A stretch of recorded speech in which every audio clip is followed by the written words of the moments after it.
బాగా చెప్తా, రాముని కోసం పనిచేస్తాం. రామరాజ్యం కోసం తెలంగాణ రాష్ట్రంలో రామరాజ్యం రావాలి, దేశంలో ఇదే విధంగా రామరాజ్యం కొనసాగల కోసం తప్పకుండా రాముని పేరు పక్క చెప్పుకుంటాం.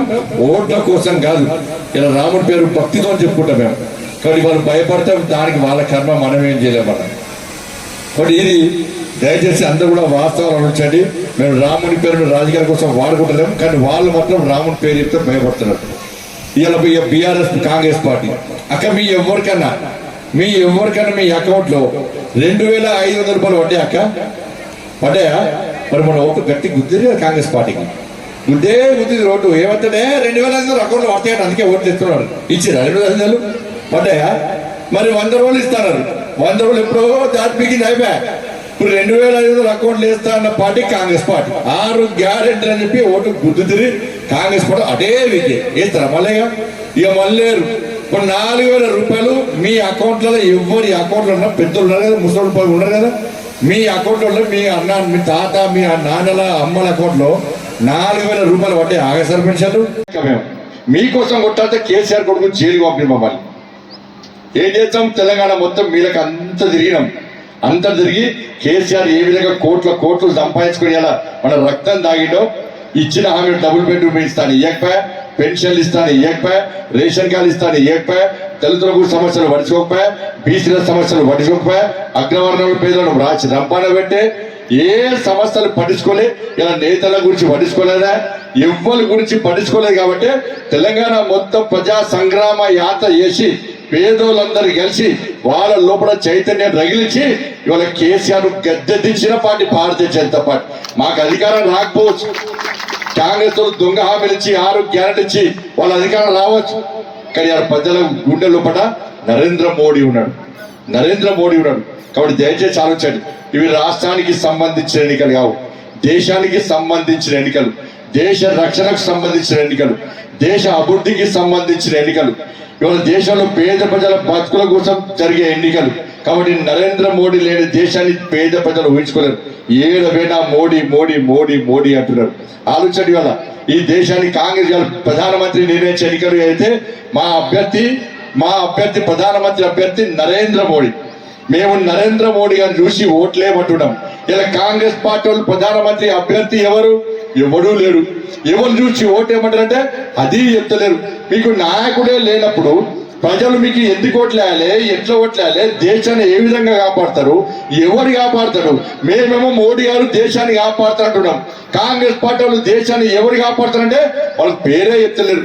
కాబట్టి ఇటువంటి పరిస్థితుల్లో మీరందరూ వాస్తవాలు ఆలోచించండి. తప్పుడు కొడుకు దోస్తానం లేకుంటే చేయి, దాని మీద విచారణ చేయి. 100 కోట్ల రూపాయల స్కామ్, అది 100 కోట్ల రూపాయల స్కామ్.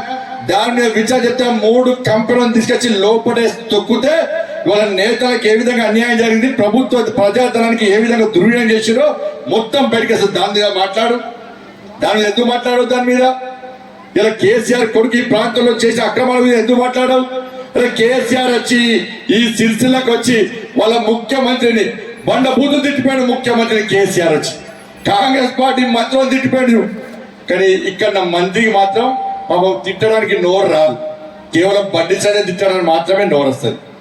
ఎదవ అంటాడు. నీ అన్న మీడియాలో అన్నారు, అన్న నేను ఎదవ అన్నాడు. ఏందన్న అంటే మా అన్నని ఆయనే మా పెద్దన్న నన్ను ఆశీర్వదించాడు. పెద్దవ అంటే 1000 ఏళ్ళు ధనికుడిగా వర్తిల్లు అన్నట్టు. నాకేమైనా పైసలు వస్తే ఆయనకే పంపుతుంది అని నేను అన్నా.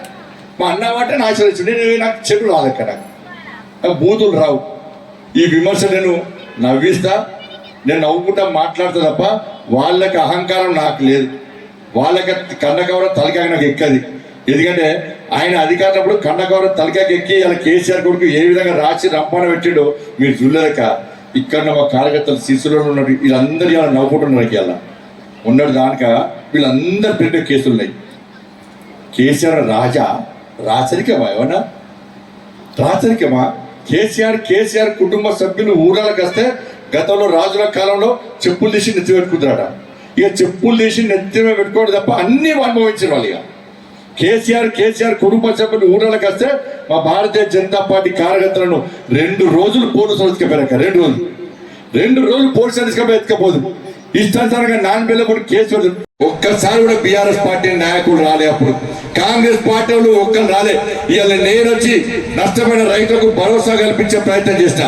నష్టపోయిన రైతులకు నష్టపరిహారం ఇవ్వాలని కొట్టాడిన రైతుల కోసం నేను వడ్ల కుప్పల మీద రైతులు చచ్చిపోయా. రైతులకు ఒక్క రైతుకు నష్టపరిహారం బీఆర్ఎస్ పార్టీ. మొన్న రైతులు నష్టపోతే కాంగ్రెస్ పార్టీ ఒక్క పైసా కూడా ఇవ్వకపోయా. ఇలా ప్రభుత్వం బీఆర్ఎస్ పార్టీ ప్రభుత్వం ₹1,00,000 రుణమాఫీ చేస్తాను, ఆ పార్టీ ఇవ్వలేదా? ఇలా కాంగ్రెస్ పార్టీ 2 లక్షల రుణమాఫీ చేస్తా అని చెప్పి ఇంతవరకు ఏపీ ఆగస్టు 15 చేస్తుందట, మళ్ళీ నమ్మించి మోసం చేయడానికి. ఇవాళ ఆ పార్టీ, ఈ కాంగ్రెస్ పార్టీ 15,000 రూపాయలు రైతు బంధు ఇస్తాను, అది ఇవ్వకపోయా. కౌలు రైతుకు పైసలు ఇస్తాను, ఇవ్వకపోయా. రైతు కూడా 12,000 రూపాయలు ఇస్తాను, వాళ్ళకి ఇవ్వకపోయా. బోనస్ 500 రూపాయలు ఇస్తాను, బోనస్ ఇవ్వకపోయా. తరుగు తాళ్ళు తేమాలే కూడా కొట్టాను, అవి కొనకపోయా. ఇలా ఏమి ఇవ్వక ఇలా కాంగ్రెస్ పార్టీ బీఆర్ఎస్ పార్టీ ఎట్లా మోసం చేసిందో, కాంగ్రెస్ పార్టీ అట్లా మోసం చేసి వీళ్ళు ఇద్దరు కలిసి వాళ్ళ సిరిసిల్లలో డ్రామాలు ఆడుతున్నారు. ఇవాళ నేత కార్మికులు గుర్తుంచుకోవాలి, వస్త్ర పరిశ్రమ సంక్షేమం ఇంకా సమర్చిపోలేదు. వాళ్లకు రావాల్సిన 270 కోట్ల రూపాయల్లో కేవలం 50 కోట్లు ఇస్తామన్నారు. ఇచ్చేదానిక గ్యారెంటీ లేదు. ఇలా నేత కార్మికులు ఆలోచించాలి, ఆసాములు ఆలోచించాలి, యాజమాన్యం ఆలోచించాలి, కార్మికులు ఆలోచించాలి. మీరు దాదాపు చాలా రోజులు సమ్మె చేసిరు, ఈ ప్రభుత్వం పట్టించుకోలే. మీరు కష్టపడి సమ్మె చేసిరు.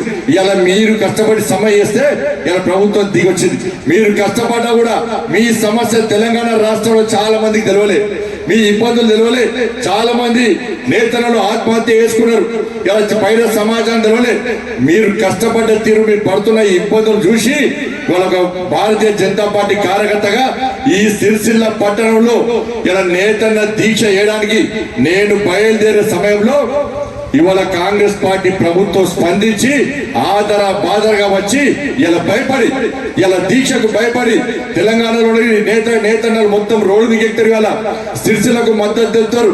ఇలా నేత కార్మికులు కాంగ్రెస్ పార్టీ నాయకులు రోడ్ల మీద దిగారు, ఉరికిస్తారని భయపడి ఇవాళ దిగొచ్చి ఇవాళ మీ సమస్యలు పరిష్కరిస్తామని చర్చలు జరిపి ఇవాళ 50 కోట్లు ఇస్తున్నట్టు ప్రకటించిన విషయాన్ని ఒక్కసారి గుర్తుంచుకొని అనుకుంటే, బండి సంజయ్ అనే వ్యక్తి భారతీయ జనతా పార్టీ కార్యకర్తలు మర్చిపోరన్న విషయాన్ని కాంగ్రెస్ పార్టీ నాయకులు ఆలోచించాలి. ఇలా 50% సబ్సిడీతో 50% సబ్సిడీతోని కరెంట్ విద్యుత్ సబ్సిడీని తప్పకుండా పునరుద్ధరించాల్సిన బాధ్యత కాంగ్రెస్ పార్టీ ప్రభుత్వం ఇవ్వాలి. యార్డ్ మీద 10% సబ్సిడీని అందించాల్సిన బాధ్యత ఇలా కాంగ్రెస్ పార్టీ ప్రభుత్వం మీద ఉంది. గత బకాయిలు కూడా ఇలా విద్యుత్ బకాయిలు పెరిగి ఇలా ఆసాములందరూ యజమానులందరూ అప్పుల పాలయ్యే పరిస్థితి వచ్చింది. గత బకాయిలన్నీ రద్దు చేయాలి. 50% సబ్సిడీతోని ఇవాళ విద్యుత్ బిల్లులు ముందుకు తీసుకురావాలని చెప్పి ఇలా తప్పకుండా భారతీయ జనతా పార్టీ తరఫున మేము డిమాండ్ చేస్తున్నాం. ఎట్టి బస్సులో వాళ్ళకు ఉపాధి కల్పించాలి. అదే విధంగా గత ప్రభుత్వం 370 కోట్లతోని వర్క్ టు ఓనర్ పథకాన్ని ఇప్పుడు ప్రారంభించాలని చూసిందో దాన్ని తిరిగి పునరుద్ధరించాల్సిందిగా, దాన్ని ప్రారంభించాల్సిందిగా ఇలా భారతీయ జనతా పార్టీ డిమాండ్ చేస్తున్నది. కానీ వస్త్ర పరిశ్రమను కాపాడు కోసం నేతలకు అండగా ఉండడానికి భారతీయ జనతా పార్టీ ఎప్పుడు మీ ముందుంటుందన్న. నేను గెలిచినాక ఎంపీ అని కాదు, ఎట్టి పరిస్థితుల్లో మీ సమస్యలు పరిష్కరించేవారు కూడా ఇలా కాంగ్రెస్ పార్టీ ప్రభుత్వం దిగి వచ్చేవారు కూడా మీకు అండగా ఉండేటువంటి పార్టీ భారతీయ జనతా పార్టీ. అలా కేసీఆర్ నే మెడల్ పట్టి కింది గుంజుకొచ్చాను నేను. ఇలా రాష్ట్ర అధ్యక్షుడు ఉన్న సమయంలో బీఆర్ఎస్ పార్టీ మెడల్ వచ్చింది.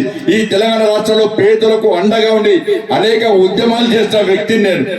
ఇలా నా మీద కాంగ్రెస్ బీజేపీ అధ్యక్షుడిగా ఉన్నప్పుడు 109 కేసులున్నాయి. ఇవాళ 2 సార్లు జైలుకి పోయినా. ఇవాళ సిరిసిల్లలో వస్త్ర పరిశ్రమను కాపాడుకోవడం కోసం, నేతన్నల డిమాండ్లను పరిష్కారం కోసం కాంగ్రెస్ పార్టీ మెడలు వంచడానికి నేను కేసులకు భయపడను, జైళ్లకు భయపడను. దేనికైనా తెగించి ఇలా సిరిసిల్ల కేంద్రంగా మీకు అండగా ఉండే బాధ్యత నాది. కాంగ్రెస్ పార్టీ ప్రభుత్వం మెడలు వంచే బాధ్యత మాది. ఇలా కాంగ్రెస్ పార్టీ ఇచ్చిన హామీలను దయచేసి నమ్మి మోసపోకండి.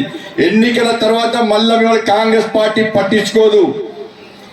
రైతుల కోసం కొట్టాడితే బీఆర్ఎస్ పార్టీలు కేసు పెట్టారు, మా మీద కేసు పెట్టి జైలుకి పోయింది మేము. మీరు ఓట్లు మాత్రం కాంగ్రెస్ పార్టీలో కొట్టేస్తుంది.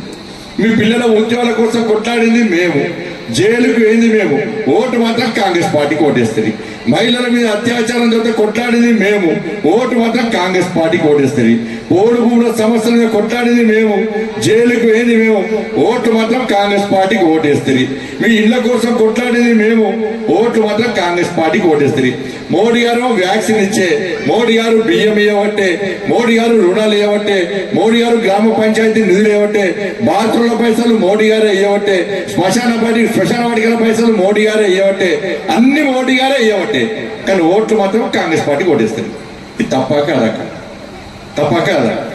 మరి ఈసారి వేస్తారా? మళ్ళా వేస్తారా? గట్టిగా మళ్ళీ వేస్తారా ఈసారి? ఈసారి అబ్బో ఎక్కడ వేస్తారు? అబ్బో మీ అందరికీ రాముడు మోడీ అవడతలేడు. అందుకే కొట్లాడింది మేము కొట్లాడితే మీరు వాళ్ళకు ఓట్లేస్తే ఇవాళ మమ్మల్ని మోసం చేస్తాట కాదా? మోసం చేస్తాట కాదా?